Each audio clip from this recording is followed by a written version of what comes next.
अस्सलाम वालेकुम। मैं तबीबा ताहरा जबीन आपको अपने चैनल हेल्थ इज वेल्थ में खुशामदीद कहती हूँ। जैसे कि आपको याद होगा कि मेरा टॉपिक जो है लिकोरिया था। लिकोरिया के बारे में थोड़ा सा मैंने ओवरव्यू आपको पिछली अपनी वीडियो में दिया था। आज मैं इससे डिटेल से बात करती हूँ। लिकोरिया मीन्स या इसका दूसरा नाम भी जो है वो फ्लोर एल्बस है।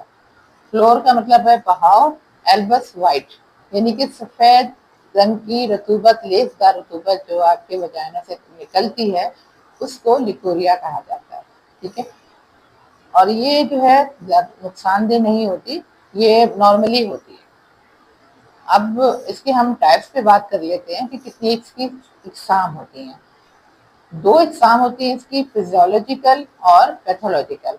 हम पैथोलॉजी पे तो नहीं बात करेंगे, वो लंबा उस पे है, इंशाल्लाह उस पर दोबारा बात करेंगे। हम अभी नॉर्मल लिकोरिया या फिजियोलॉजी पे बात कर लेते हैं।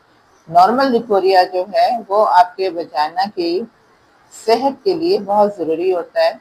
ये आपको वजाइना को लुब्रिकेंट रखता है, यानी कि तर रखता है, और उसके साथ साथ वो प्रोटेक्ट करता है आप जरासीम से या जो भी इन्फेक्शन होता है उससे उसको बचाता है। ये जैसे कि आपको पता है कि हमारे जितने भी ऑर्गन्स हैं वो नमी के अंदर रहते हैं, तो इसी तरह हमारे वजाइना और यूट्रस जो है उसके लिए नमी की बहुत ज़रूरत होती है, और ये लेसदार रतूबत जो है वजाइना से निकलती है। अब इस लेसदार रतूबत के अंदर क्या होता है कि कुछ टिश्यूज होते हैं वजाइना के, जो लाइनिंग उसकी हो रही होती है, और उसके साथ उसके अंदर फ्लूइड होता है। इसमें कोई इन्फेक्शन शामिल नहीं होता।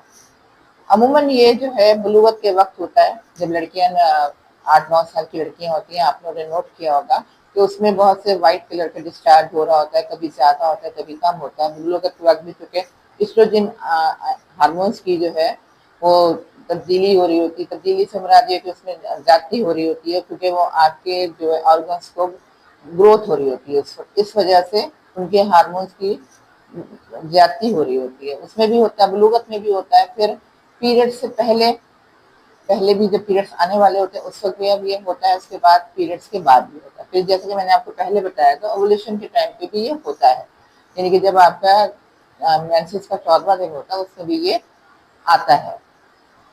अब चूंकि जैसे कि मैंने बताया कि ये कोई हार्मलेस नहीं है, कोई नुकसानदेह नहीं होता है, ये ज्यादातर जो है आप कुदरती निज़ाम है, और ये वजाइना और यूट्रस को प्रोटेक्ट करता है, इन्फेक्शन से बचाता है और उनको तर रखता है।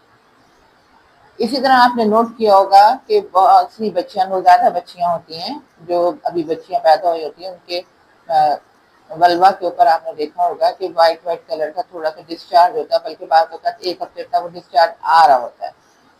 तो वो कोई मसला नहीं होता, बीमारी नहीं होती, बल्कि वो जो एस्ट्रोजन हार्मोन्स की जाती हो रही होती है, जो आपके प्लेसेंटा से निकलता है और उस बच्ची के अंदर होता है, तो उसकी वजह से वो होता है। इसी तरह ये इसकी वजह से ना तो कमर में दर्द होता है, ना कोई कमजोरी होती है, ना आपकी स्किन का मसला आता है। जब तक के इसके अंदर कोई इन्फेक्शन शामिल नहीं होता उस वक्त तक इसका कोई मसला नहीं होता, और इसकी कोई खास अलामत भी नहीं होती। अमूमन लड़कियां इससे ज्यादा बहुत ज्यादा परेशान हो रही होती हैं, ये परेशानी की वजह नहीं बनता। और इसके लिए आप कोई जो नेकपिन, अक्सर लड़कियां नेकपिन वगैरह रखती हैं या कोई पैड लगा लेती हैं, तो ये उससे उसकी वजह से इन्फेक्शन हो सकता है, क्योंकि वो तो नॉर्मल लिकोरिया आ रहा है, आपका लेसदार रतूबत है, कभी वाटर लाइक होता है, कभी वो जेली टाइप का होता है, कभी इसमें एसिडिक थोड़ा सा जलन वगैरह भी, तो खराश भी डल जाती है कभी कभी, तो वो आपको नुकसानदेह नहीं होता। लेकिन चूंकि लड़कियां परेशान होती हैं उससे, तो उसकी जगह वो पैड लगा लेती हैं, कभी कोई नैपकिन रख लेती हैं, कुछ और इस तरह की क्या कहना चाहिए, पैंटी पहन के रख लेती हैं, तो उसकी वजह से ये ऐसा होता है कि वो वहीं पर रहता है, तो वहां पे मौजूद रहने की वजह से इन्फेक्शन होने के चांसेस ज्यादा होते हैं। तो अमूमन जो अनमैरिड लड़कियां होती हैं उनको मैं यही कहती हूँ, ताकीद करती हूँ या एहतियात करने को कहती हूँ कि ऐसे कपड़े पहने जो कॉटन के हों, हवादार हों। जीन्स की पैंट का इस्तेमाल ना करें, जो बिल्कुल आपके बॉडी के साथ चिपके हुए हों कपड़े, वो कपड़े बिल्कुल भी इस्तेमाल ना करें। पैंटी जो है सिर्फ पीरियड्स के दौरान पहने, इसके अलावा पैंटी का इस्तेमाल ना करें। किसी किस्म का कोई टिश्यू इस्तेमाल ना करें उस वक्त जब वो डिस्चार्ज बाहर आ रहा हो। इसी तरह और इसके साथ साथ अपनी सफाई का खास ख्याल रखें। वहां पर जो हेयर ग्रोथ हो रही होती है उसका वक्तन फक्तन उसको आप हटाते रहिए ताकि इन्फेक्शन ना हो। अपनी सेहत का ख्याल रखें, ऐसी डाइट ना लें जैसे मिर्च मसाले, खट्टी चीजें हैं, ऐसी चीजें ना इस्तेमाल करें जिसकी वजह से वो उसमें ज्यादती हो सकती है। ठीक है, हम इसको जो अनमैरिड लड़कियां होती हैं, मैं उनकी बात करूं, हम इसको कैसे ट्रीट कर सकते हैं। जैसे नारियल का पानी है, अपनी डाइट अच्छी रख सकते हैं, नारियल का पानी पी सकते हैं, कच्चा नारियल का इस्तेमाल कर सकते हैं। इसमें और बहुत सी चीजों के साथ साथ दही जो है, दही का इस्तेमाल हम कर सकते हैं। मुरब्बा आंवला है वो हम ले सकते हैं। इसी तरह हम बहुत ज़्यादा इफेक्टिव जो हो सकता है वो है धनिया, धनिया, हरा धनिया या धनिया के बीज जो होते हैं उसको हम इस्तेमाल कर सकते हैं। उसको ग्राइंड करके भी ले सकते हैं या हम उसका जुशांदा बना के भी पी सकते हैं। तो ये तो जो हमारा नॉर्मल है टिकोरिया, हम उसके बारे में बात कर रहे थे कि जो अमूमन खवातीन में भी होता है, जो प्रेगनेंसी के अंदर भी ये हो सकता है।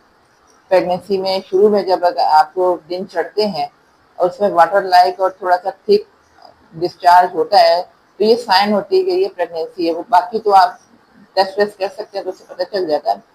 थ्रू आउट प्रेगनेंसी में भी ये होता है। अगर कम ज़्यादा हो रहा हो तो फिर ये चेक करना चाहिए कि क्यों होता है। बाकी इंशाल्लाह मैं इसकी पैथोलॉजी पे बात करूंगी अपनी अपनी नेक्स्ट वीडियो पे इंशाल्लाह। ओके, अल्लाह हाफिज़।